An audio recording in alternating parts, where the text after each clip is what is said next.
Hope everyone's doing well. Hopefully, I have my alerts off so you don't get any bings in this one. I don't know. It's when it's synced with your computer, it tends to just do that, even if you have it on mute. So, yeah, I want to talk about action versus non-action and how we can kind of get into a confusing conversation about that. We can get into semantics and we can get into all this, right? So, certain actions have always been very contradictory. Things that are legal versus illegal, um, actions that we take, actions that we don't take, how we improve, how we don't improve. So it's a really, really wide spectrum, and we can kind of find the opposition of everything. I heard, somebody say something about drinking, and they said, "I want to feel good, right? I drink because I want to feel good." Well, alcohol is a depressant. Actually, alcohol and too much of alcohol doesn't make you feel good. Um, the action of using alcohol to cut loose, to decompress, to feel free is a really, really slippery slope. And there's no judgment.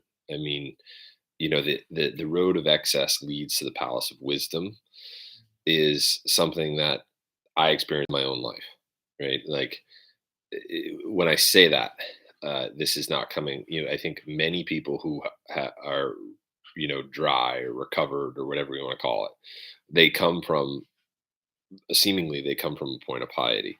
Well, no one is better than anyone, and that's a true belief of mine. You may be better at some things, right? But you're not overall better than the person next to you. They may be better at some things, and we've said that, and better and worse in different scenarios. And find people's strengths, understand your own weaknesses. But the whole point of that being said, right, about kind of you know, people that don't drink and stuff like that um, have actually oftentimes experienced the real negative and the real lows that alcohol brings. And so, just because I don't drink, that doesn't mean that because you drink, I'm casting judgment on you, or that I think, I'm better than you because I don't, and I've said too, paradoxically, I'm actually probably worse than you because maybe I can't have enough self-restraint to stop at two or three. So again, right? Let's look at the whole picture. Let's look at the person who's talking about it, not that they're coming from a point of piety, but maybe that um, they actually can't have strong enough self-restraint, like I talked about in the last video. But see that action of doing that is a depressant. It depresses your systems. It affects your metabolism. So, that I don't want to go down the rabbit hole. I think that Dr. Andrew Huberman is brilliant and bright, but I think he starts to speak more to people that are well versed in neuroscience and anatomy and physiology. And so, metabolism. You drink alcohol, your body doesn't break stuff down and distribute it. You get fat, or you get skinny, or you get um, you know gout, right? So different things occur as a result of it. You get further into depression. Um, because once the alcohol wears off and those feelings, you're still there, and the problems that you have are still there, and they can be compounded. Now, drugs can do the same thing. Drugs can mask problems, and the thing too with antidepressants, I heard a guy on the radio talking, and he gave this really simplistic, great analogy about certain drugs and what they can do, and especially with antidepressants. So if you change the oil in your car, do you open the hood and just pour the oil all over the engine block? No. That was a rhetorical question. You open the hood, you find the motor oil, you know, thing. It usually tells you 5W30 or 10W40 or whatever, and you take that off and you add oil into that very specific spot. See, antidepressants can't do that. What they do is the first thing. Basically, they open up your brain and they pour the drugs all over the different centers of the brain. And so that's why people struggle with antidepressant meds, because they can't target the one area that might be causing that might have a deficiency, that may not be releasing the right things. And it may be targeting another. See, and I'm a firm believer that everybody's psychology is so different. So the going to see a psychiatrist or a psychologist, they have a very, very small amount of information based on the diversity in psychology. And so you can't paint psychology with a narrow or a wide brush necessarily. You have to take every situation as it arises and what is best for the individual. And so when we're looking at drugs, what we're doing is there's an action that we think we're taking that is helping us. Drugs and alcohol, we're taking these actions that we think are helping us. Okay. But they're really non-effective. Um, the kids are experiencing watching a daily dose, your daily dose of internet. And so you get these reels, right? And on Instagram, you get these reels. On TikTok, you get these short clips. It's killing their attention span. It's actually depleting their dopamine. So kids aren't as depressed as people are saying they are. They're dopamine depleted. Get your kids away from the devices, as we all know, right? Get them on an exercise regimen, increase their nutrition, expose them to the outdoors. You will watch, like, instantly, probably within 10 days, you will watch that quote unquote depression move back to the kid that you know, that happy, that go lucky, that talkative, that social, right? And that, that will change very, very quickly if you get rid of those certain actions of, binging on videos or reels, going down those rabbit holes. You'll see that they have a higher attention span, and maybe you'll see things in school improve. And expose them to athletics, put them in something that takes them away. Very fortunate, very, very fortunate that my kids go to swim almost every night if they can. And that's an hour and a half minimum in the pool with just them, their friends, their coach in the pool. There are no devices. There's nothing there. Okay, and there's physical activity which releases endorphins, which heals the body, which heals the mind. Um, and that is a broad array. So, you know, I also have to say that when you are not participating, right, how certain non-actions, right, are for the better, right? So you're constantly, when it's cold outside, you constantly want to bundle up and bundle up and bundle up, and that is that temptation to wrap yourself in the blankets, and I call temptation that really nice inviting blanket. Well, like, life doesn't always offer you that warm cozy blanket, and so that's resisting that temptation of kind of settling. And the argument that Angela Duckworth had about, are we becoming smarter, or are we becoming stupider, IQ versus character, this sort of stuff, back and forth. But are we being given more temptation? Are things becoming easier? I would say too, like Professor Duckworth, does your car start before you get in it? Do you have heated seats? Can you just scan an app to get your mocha latte? I'm not casting judgment. I'm saying that we all have these things, this temptation to make life easier. And that is resisting certain actions that make it easier, getting out of the car, walking in and ordering it, talking to somebody. You know what I mean? Um, Maybe not getting it every day, realizing that cars don't need heated seats. That's a luxury. You know, those sorts of things. Get up in the morning in your slippers and in your sweats and go out and start your car 10 minutes earlier. Everything. It's not that we're getting dumber. It's that a lot of people and engineers and creators are getting smarter, and we're just accepting status quo of, like, this will do it for us. This is this scan checkout. I can order my groceries. I don't have to put a lot of thought into it. There's always something, you know that is easier, and that's what I mean by that kind of, that that non-action, right, is really good. It's that non-action is not acting on something that makes it easier. So, certain actions are non-effective, and then by taking a non-action on those actions, we're improving. And I'm getting kind of in this kind of muddy water of, well, what actions, what non-actions. And so I would say that certain actions that we take in terms of drug, alcohol, doing these sorts of things, okay, are detrimental. The non-action in resisting the temptation of those actions, right, is really, really strong. And the more you resist temptation, um, because that's a whole nother conversation on who we are and what we are, and by design. And so when we do that, we become way more clear in our thought. Okay, so um, there, but what you can do, and I think you really can do it, is when you take a toy from a child, right? So let's say I have my phone here, right? Okay, and the person has the phone, the child has the phone, and you want them to stop playing with a phone. Parents will know this. Um, what you do is you say, okay, mommy or daddy, right? We need that phone. Here, you take this. And what do we do? See, if we just take it away, then the kid's like "Bah, bah," screaming, I want my toy, that I want what I want back. But if we give them something to exchange it with, then the child doesn't get as upset.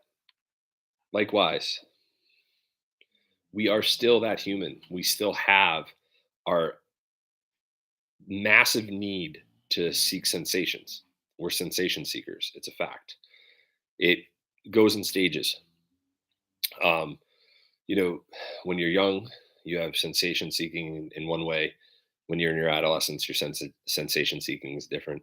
When you're in your 20s, your sensation is different.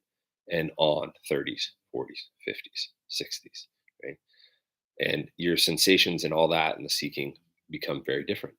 They change, but they still remain. The sensation seeking still remains. So basically, what I'm saying is that if you drink, okay, right? I don't want to just take drinking away from you. I want to exchange it with something else.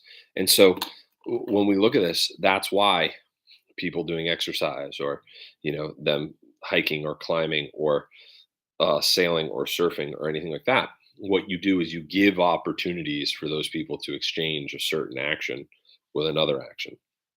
And that becomes, over and over in time, drinking becomes a non-action. So take away the action, but you give it something else. Now, I would say too that I have a kid who's really into weapons. He loves weapons. He loves historic weapons. He likes um, weapons associated with martial arts. So what you do is, you don't this is the way that you can do. You see an interest, you see a passion, you see a love, you see it's a sensation seeking, it's cool, it's this, it's risky, it's dangerous. Okay, so when you look at katanas and all that, you take away the YouTube videos of a katana and you give a book. And so he has a book of historic weapons. And so what he can look is, he can read about that specific weapon, its timeline, what is the country of origin, um, when was it taken out of use, what soldiers, what used it. And so it creates that exchange. It's not taking it away. It's not saying no, no, no, and bad, bad, bad. It's giving a alternative action, creating the other one become a non-action. So we take one action, we exchange it with another action, this becomes a non-action. So again, it's complex, and I don't mean to kind of muddy the waters in confusion, because also I said certain non-action, understanding that you need to stop doing something, is what brings the most clarity in your life. It really does. And I know that I know people that I've communicated with, that have communicated with me, that have said, talking with you, it gives me some support, because I'm over 20 years. I think I'm 22 years without a drink. I don't count. I'm just trying to think. August, that summer, I stopped drinking. I was 23. I'm 45 now, so it's just doing the math. Um, and they'll say, you show that you can do it, and by eliminating that action, it's become a non-action. And I've had to exchange it with a lot of other actions, I'll tell you that, right? Bike riding, rock climbing, and some of these things that I say I've actually done. um, but you know, they're like, well, I've been sober for 4 years and I've never felt this clear. That was the point I was trying to make, is that when you resist temptation, right, you get more clear for a lot of reasons.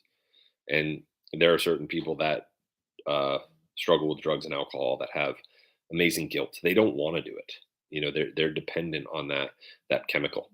And so I think there has to be a very, as I've said, there has to be a very holistic conversation on eliminating and exchanging and all that. And it's not that simple. There can be an emotional component to it that is feeding that. Um, so when I get you thinking, I hope you don't think that I'm not thinking of everything that can be involved with substance abuse and substance dependence. Okay. But what I mean is that, we all um, can have these situations that we can work away from. And you have to understand too that we in our body um, have a thing called a synthesis reaction. We have a thing called the decomposition uh, reaction. We also have something that's called an exchange reaction. So the synthesis reaction is that um, you have a bunch of amino acids, and those amino acids, right? They join together, right? Little you know globular proteins join together, right, to make a protein strand, right? Or DNA, right? Ribosomal, right? Um, so nucleic acid, RNA are the protein synthesis, and they join together. So at our smallest level, we have these synthesis reactions to create these you know these chains, these much larger structures, these much more robust building blocks. Okay, so we have that synthesis reaction. I always would explain, like, if you get a synthesizer or you have your phone and you get a Bluetooth speaker, that's a synthesizer, what we used to call when we were kids. Nowadays they don't have all the different electronics we used to. We'd have like stacks of different things. Um, Now they just have one Bluetooth speaker that feeds your phone, and that synthesizes the sound. So I have a Bluetooth speaker in the gym, and that synthesizes it, makes it bigger, makes it better, it makes it clearer, it makes it stronger, right? So we're synthesizing. That's a certain reaction or action that's occurring. We have decomposition reactions too, which is great. We take in bread, right? So we take in glucose, glycogen.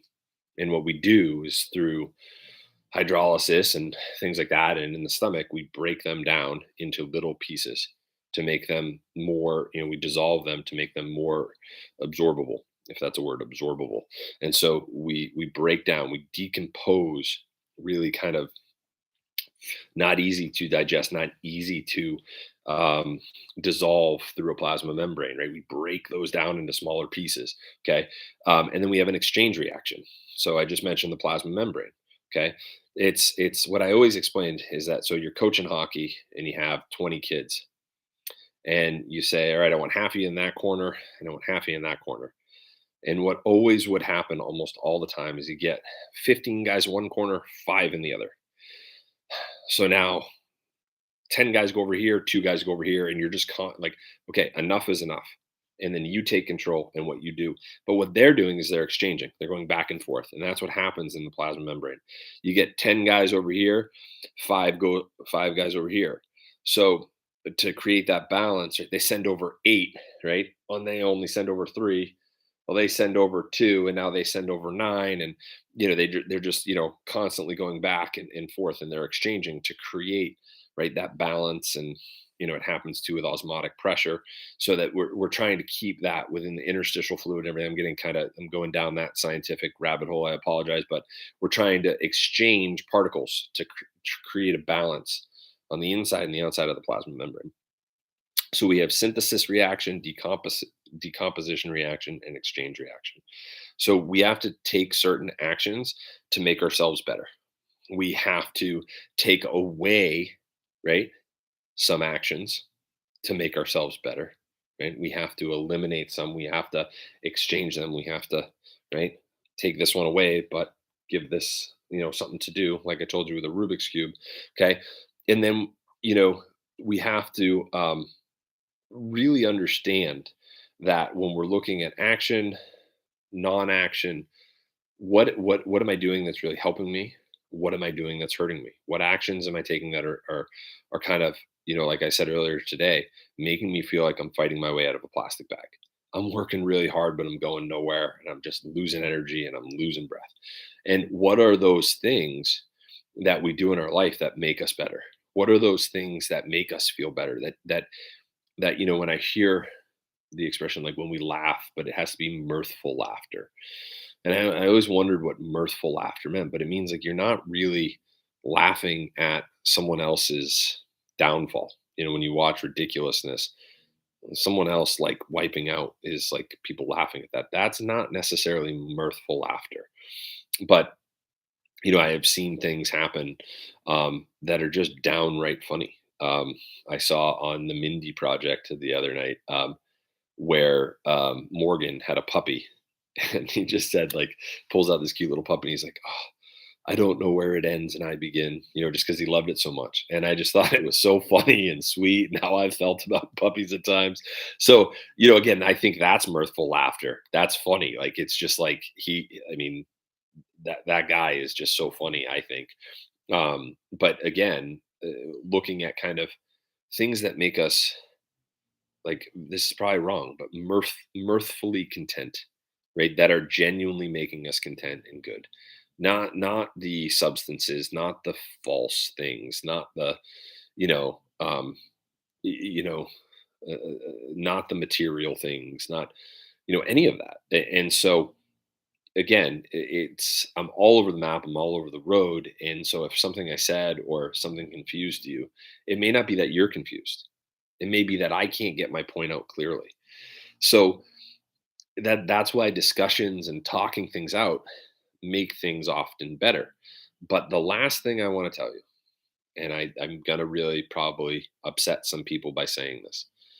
I don't necessarily believe in therapy all the time. I think some people need it. I think sometimes getting things off your chest is important. But I believe that there are actions you need to take to improve your life. That's my biggest belief because there are things that you can do, and everybody has put it all over social media. They're showing you those things because it makes them feel good. So the science is out, and a lot of people are debating it back and forth. But I'll tell you when things get unclear to me, and I know that I need to change it up here. I don't reach for drugs. I don't reach for alcohol. I don't reach for coffee, although I love coffee. That's a drug too. I reach for going for swims, um, going for workouts, going for cold soaks, doing those things that I know that will change my brain chemistry. Reading a really good book. I'm reading a good book right now, and the reason why it's a good book is because it's a bit, in a way, redundant. I've read Viktor Frankl, and now I'm reading The Road to Character. Well, Viktor Frankl, really, but it's different words, it's different stories, it's different context. It's finding meaning and purpose, and it's so if you've read 2 books or you've seen people, that's the other thing too, is take action. Put your own stank on it, as they say, right?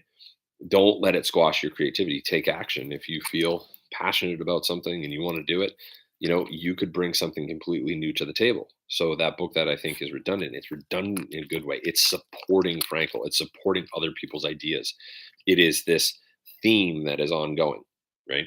So, um, you can feel really, really good by reading a really, really good book, in a book that validates your thoughts. A really intelligent person that spent 10 years of their life researching and writing and everything like that you can get for 22.95 in the US, and I don't know, 32 bucks in Canada, whatever it is.